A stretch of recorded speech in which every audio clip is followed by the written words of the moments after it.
Sir आज की जो ये वीडियो है ये कितना ज़्यादा इंपॉर्टेंट होने वाले हैं म्यूचुअल फंड इन्वेस्टर्स के लिए मैं आपको बता नहीं सकता हूँ। समझ रहे हैं, बहुत ही ज़्यादा ज़रूरत से ज़्यादा इंपॉर्टेंट होने वाली है ये वीडियो। और ख़ास तौर से अभी जो मार्केट के सिचुएशन आप देख रहे हैं, मार्केट के अंदर जो कंडीशंस बने हुए हैं, बड़ा कन्फ्यूजिंग मामला है भाई मार्केट के अंदर। क्यों मैं बोल रहा हूँ बड़ा कन्फ्यूजिंग मामला है? अब सोचिए गिरावट होने की ज़रूरत कहाँ पर थी, ओवर वैल्यूएशन की बात कहाँ पर हो रही थी। बहुत गौर करने वाली बात है और बहुत गहराई से इसको सोचने की ज़रूरत है। सर देखिए, ओवर वैल्यूएशन की बात कहाँ पर की जा रही है? स्मॉल कैप में की जा रही है, मिड कैप में की जा रही है। तो गिरावट की ज़रूरत भी स्मॉल कैप और मिड कैप को थी, करेक्शन की ज़रूरत थी और हकीकत मानों में है। लेकिन करेक्शन स्मॉल कैप में नहीं हो रहे हैं, मिड कैप में नहीं हो रहे हैं। आपने देखा होगा कल जो मार्केट गिरा था वो लार्ज कैप के जो ज़्यादातर इंडाइसेस है वहाँ पर ज़्यादातर गिरावटें हुई थी। तो ये बड़ा कन्फ्यूजिंग मामला है। अब ऐसे में बात आती है कि हाल फिलहाल में हमें निवेश करना है तो हमें लमसम कहाँ पर करना चाहिए? लमसम अगर अभी के मार्केट में अगर मुझे लमसम करना है तो कहाँ पर करना चाहिए? अनवारुल हुदा जी ने पूछा। इसके अलावा और भी कई सारे लोगों ने इस तरह के कमेंट करे कि सर अगर अभी लमसम करना है मार्केट के अंदर तो किस कैटेगरी के फंड में हमें लमसम करना चाहिए जहाँ पर हमारा नुकसान बिल्कुल होने के बिल्कुल चांसेस बिल्कुल 100 में से 10 ही % रहे, मतलब 90% चांस हो जाए कि नुकसान नहीं होंगे, नहीं होने के चांस 90% हो जाए। तो ऐसे कुछ कैटेगरी के ऊपर आज के इस वीडियो में हम डिटेल्स में बात करेंगे। उसके अलावा और भी कुछ इंपॉर्टेंट बात करेंगे आपकी पोर्टफोलियो को लेकर।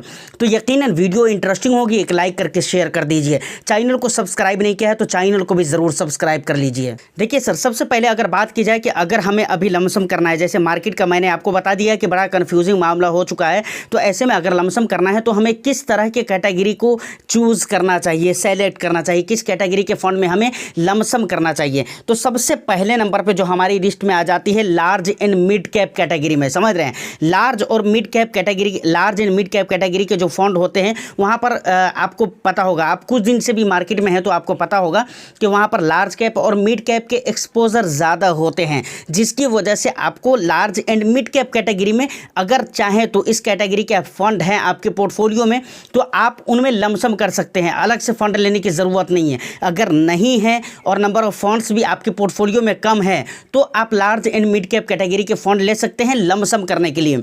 उसके बाद दूसरे नंबर पे आ जाता है लार्ज कैप कैटेगरी। समझ रहे हैं, अब लार्ज कैप को लेकर बहुत सारे लोग यहाँ पर कंफ्यूज होंगे कि भाई लार्ज कैप कैटेगरी में हम लमसम करने जाएंगे। सर लार्ज कैप कैटेगरी में आपको लमसम करना है फिलहाल के लिए, समझ रहे हैं, और 4-5 साल के लिए आप लार्ज कैप में तो इन्वेस्टमेंट कर ही सकते हैं। तो ऑलरेडी अगर कोई है तो आप वहाँ पर निवेश कर सकते हैं। अगर कोई फंड है आपके पोर्टफोलियो में तो आप वहाँ पर निवेश कर सकते हैं। अगर नहीं है तो नया कोई आप फंड ले सकते हैं। अगर मैं अपना फेवरेट फंड की बात करूँ तो वो भी आप मुझे बताइएगा, मैं कमेंट सेक्शन में बता दूंगा कि मेरा फेवरेट फंड कौन है लार्ज कैप कैटेगरी में। समझ रहे हैं ना, मेरा 2 फंड है जो बड़ा फेवरेट फंड है। अगर पुराने व्यूवर्स है तो शायद आपको पता भी होगा, तो ये आप ले सकते हैं। और देखिए सर, एक बात बहुत ही गौर करने वाली है। देखिए लार्ज कैप कैटेगरी के फंड में बोल रहा हूँ ना, तो बहुत सारे लोगों को ये पसंद ही नहीं आएगी ये बात। उनको लगेगा भाई लार्ज कैप में हम क्यों जाए अपना पैसा फंसाने, वहाँ तो मतलब पैसे नहीं बनते हैं। लेकिन जो फंड मैं आपको बताऊंगा, जो मेरा पसंदीदा फंड है, उसका रिटर्न्स आप देख लीजिएगा भाई, स्मॉल कैप का फिल करने वाला रिटर्न्स है। समझ रहे हैं ना। और दूसरी बात, लार्ज कैप में स्टेबिलिटी होती है सर। तो हमेशा आपको अपनी पोर्टफोलियो में सारे के सारे फंड्स सिर्फ आपको रिटर्न्स के लिए ही नहीं बल्कि कुछ फंड्स उनमें से स्टेबिलिटी के लिए और मार्केट के बुरे सिचुएशन में काम आने के लिए भी आपको रखना चाहिए। उसके बाद तीसरे नंबर पे आता है मल्टी कैप फंड। देखिए मल्टी कैप फंड का जो एक्सपोजर होता है वो मल्टी कैप फंड के किसी भी, मतलब इस कैटेगरी के किसी भी एक फंड के अंदर आप निवेश करके large cap, mid cap and small cap तीनों मार्केट कैप का मज़ा ले सकते हो। सिंपल भाषा में कहे तो समझ रहे हैं ना, तीनों जगह पे आपका इन्वेस्टमेंट हो जाता है। यहाँ पर रेगुलेशन ये रहता है सेबी के अनुसार कि भाई 25-25-25 का मैटर रहता है। 25 लार्ज कैप, मिड कैप और 25 स्मॉल कैप के अंदर निवेश करना रहता है, plus 25 minimum, maximum fund manager के ऊपर डिपेंड करता है। और 25 जो बचे हुए होते हैं वो भी फंड मैनेजर के मूड माइंड के ऊपर रहता है, जहां पर उनको अपॉर्चुनिटी नजर आएगा वहां पर वो निवेश करते हैं। ये सारी बातें आपको पता है। तो यहाँ पर अगर तीनों मार्केट कैप का अगर एक्सपोजर आपको मिल जाता है तो यहाँ पर बेनिफिट होगा कि नंबर ऑफ फंड्स आपके पोर्टफोलियो में कम रहेंगे। और दूसरा जो फायदा होगा वो मल्टी कैप का फायदा ये होगा कि भाई large cap, mid cap, small cap कहीं पर भी मार्केट मार्केट अच्छा हो या कहीं पर बुरा हो, आप दोनों का फ़ायदा उठा सकते हैं, समझ रहे हैं ना। अगर स्मॉल कैप बुरा चल रहा है, लार्ज कैप अच्छा चल रहा है तो उसका भी फ़ायदा आपको मिलेगा। लार्ज कैप बुरा चल रहा है, स्मॉल मिड कैप अच्छा चल रहा है तो उसका भी फ़ायदा आपको मिलेगा। तो इसलिए मल्टी कैप फंड होना बहुत ही ज़रूरी है। और एक अब बहुत ही इंपॉर्टेंट फंड, वो फंड जो आपकी पोर्टफोलियो में होना ही चाहिए, इसको लेकर बहुत सारी गलतफहमी भी है इस कैटेगरी को लेकर, लेकिन मैं आपको बताना चाहूँगा कि वो उस गलतफहमी को भी मैं अभी दूर कर दूंगा आपका। और वो कौन सी कैटेगरी है पता है आपको? वो कैटेगरी है फ्लेक्सी कैप फंड। देखिए, सबसे पहली बात, यहाँ पर बहुत सारे लोग क्या कहेंगे फ्लेक्सी कैप फंड के बारे में, उस पर भी हम बात करेंगे। लेकिन फ्लेक्सी कैप फंड की जो एक चीज़ है ना, वो बहुत खास है। पता है क्या है एक चीज़? फंड मैनेजर को, फ्लेक्सी कैप फंड के जो फंड मैनेजर होते हैं उनको पूरी फ्लेक्सिबिलिटी होती है कि वो अपने मैक्सिमम अमाउंट को वहाँ पर शिफ्ट कर सकते हैं, वहाँ पर इन्वेस्टमेंट कर सकते हैं जहाँ पर उनको अपॉर्चुनिटी नज़र आ रही है, जहाँ पर उनको लग रहा है कि भाई ग्रोथ पोटेंशियल है, वहाँ पर पैसे बन सकते हैं। उनको लगना चाहिए भाई, एक्सपीरियंस्ड बंदे होते हैं, उनको पता होता है मार्केट के बारे में। जहाँ पर उनको अपॉर्चुनिटी नज़र आती है, जहाँ पर उनको लगता है कि भाई यहाँ पर पैसे बन सकते हैं, यहाँ पर कुछ भला हो सकता है, वहाँ पर वो निवेश कर सकते हैं। ये फंड मैनेजर की फ्लेक्सिबिलिटी है ना, ये मुझे बहुत प्यारी लगती है इस फंड की। अब देखिए, इस फंड को लेकर बहुत सारे लोगों को गलतफहमी क्या है, बहुत सारे लोग, मैं इससे पहले भी इसके ऊपर बात कर चुका हूँ, बहुत सारे लोगों का कहना है कि भाई फ्लेक्सी कैप के अंदर पैसे डालो, फंड मैनेजर लार्ज कैप के अंदर पैसे डालकर बैठ जाता है। एक बात, इसका मैं ये नहीं, यहाँ पर मैं जिद बिल्कुल नहीं करूँगा कि ऐसा नहीं होता है, या मैं ये नहीं कहूँगा कि बिल्कुल ऐसा नहीं होता है या ऐसा होता ही है।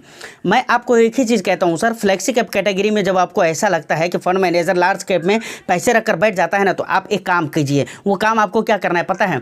आप देखिए, एनालाइज कीजिए, मैक्सिमम जो फंड्स हैं फ्लेक्सी कैप कैटेगरी में, उनको आप ज़्यादातर जो अच्छे अच्छे फंड हैं उनमें से 5 फंड आपको निकालना है। 5 फंड में से आपको एक फंड बेस्ट जो चुन कर है वो आपको लेना है। कैसे आपको सेलेक्ट करना पड़ेगा बेस्ट फंड, किस बेस पर आपको सेलेक्ट करना है, उसका परफॉर्म देखना है, बेंचमार्क इंडेक्स को बीट कर पा रहा है या नहीं कर पा रहा है, ये चीज़ भी देखना है, और रिस्क रेशियोज देखना है, एक्सपेंस देखना है। ये 3-4 चीज़ें देखनी है, और इन चीज़ों के बेस पर आप उस फंड को सेलेक्ट करिए। और देखिए कि पुराना फंड है, अगर अच्छा खासा रिटर्न्स बनाकर दे रहा है तो हमें उससे मतलब होना ही नहीं चाहिए कि वो अपने पैसे को लार्ज कैप में रखकर सो जा रहा है या अपने घर में रखकर सो जा रहा है, उससे कोई मतलब नहीं होना चाहिए। हम सीधा देखेंगे फंड का परफॉर्म सही है, मेरे लिए ठीक है। फॉर एग्जांपल, मैं यहाँ पर जेएम फ्लेक्सी कैप लेना चाहूँगा। जैसे जेएम फ्लेक्सी कैप मेरे को बहुत अच्छा लगता है, उसका रिस्पॉन्ड अभी मतलब क्या कहते हैं उसको, परफॉर्म भी बहुत अच्छा कर रहा है वो, समझ रहे हैं, अच्छा परफॉर्मेंस है पिछले कुछ सालों से देखें तो। उसका फंड मैनेजर हम ये देखेंगे कि भाई फंड का सारी चीज़ें अच्छी चल रही हैं। अब फंड मैनेजर कहाँ पर पैसा रखे हुआ है उससे मुझे मतलब नहीं है, मुझे अच्छा रिटर्न्स मिल रहा है, मैटर क्लोज, यहाँ पर कहानी ख़त्म है।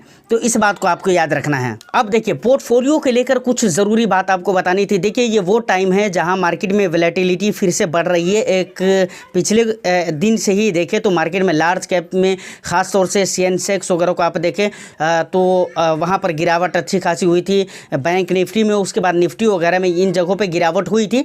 तो अभी ये वो टाइम है जहाँ पर आप अपनी पोर्टफोलियो को एक नज़र देख सकते हैं। एक नज़र देखने का क्या मतलब है सर? एक नज़र देखने का ये मतलब है कि अगर कोई फंड ऐसा है जिसमें आप 1 साल से ऊपर से इन्वेस्टेड हैं लेकिन उसका रिस्पॉन्स अगर अच्छा नहीं मिल रहा है तो उसको रीबैलेंस करने की ज़रूरत है, पोर्टफोलियो को रीबैलेंस करने की ज़रूरत है।